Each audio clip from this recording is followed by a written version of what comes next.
Here's some background information on the ASFA of 1997. It was a successor to the Adoption Assistance and Child Welfare Act of 1980.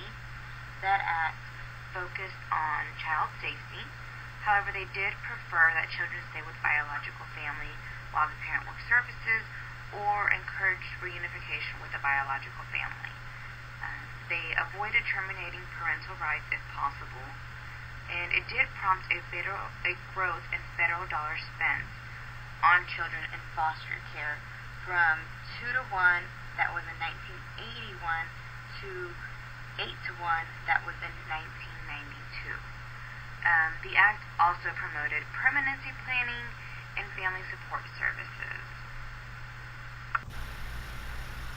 While the Adoption Assistance and Child Welfare Act of 1980 was a good start, President Bill Clinton signed the Adoption and Safe Families Act of 1997 to help address some of the problems in the previous act.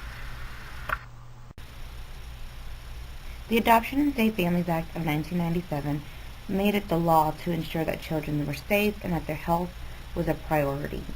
It also wanted to reduce the time that children were in foster care.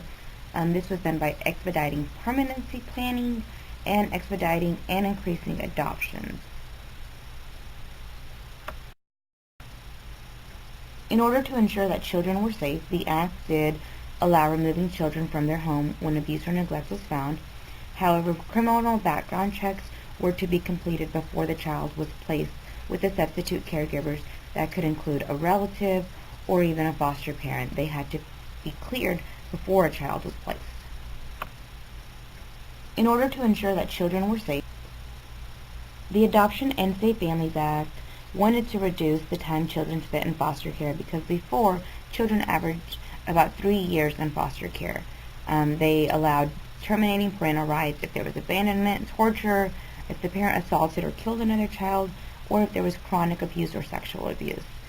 The Act also set a time frame for permanency hearings within 12 months that the child entered into care, or if a child was in care for 15 of the previous 22 months.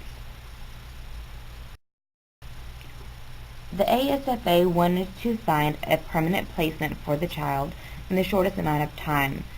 And in order to do that, the permanency hierarchy was reunification, if possible, with the parent. If not, then they resulted in adoption or permanent placement with a relative or caregiver, or the last resort would be long-term foster care. The ASFA did promote expediting adoptions and increasing the number of adoptions.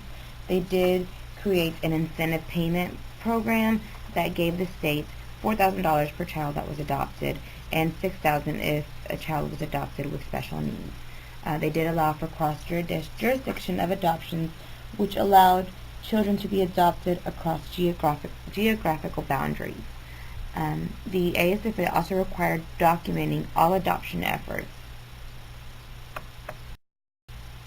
Some of the unintended consequences of the Act is an increase in number of children in foster care, an overrepresentation of minority children, also a reunification barrier for incarcerated parents, parents with drug problems, or in domestic violence relationships, or those who have mental health problems. The time frame may not be adequate for those parents in those situations. It also resulted in a high caseload for child welfare workers with a large number of children in foster care. And older children are less likely to be adopted, so they remain in foster care until they age out. Some of my recommendations are to provide more time and adequate resources for those parents with domestic violence, drug addiction problems, mental health concerns, or those parents who are incarcerated. I also believe that educating workers on working with minorities and providing higher wages for those workers and even more benefits. Investing in prevention programs, and especially in neighborhoods with high minority populations, are essential, and implementing subsidized guardianship. I also recommend that we reassess possible reunification with parents if a child remains in foster care over 2 years.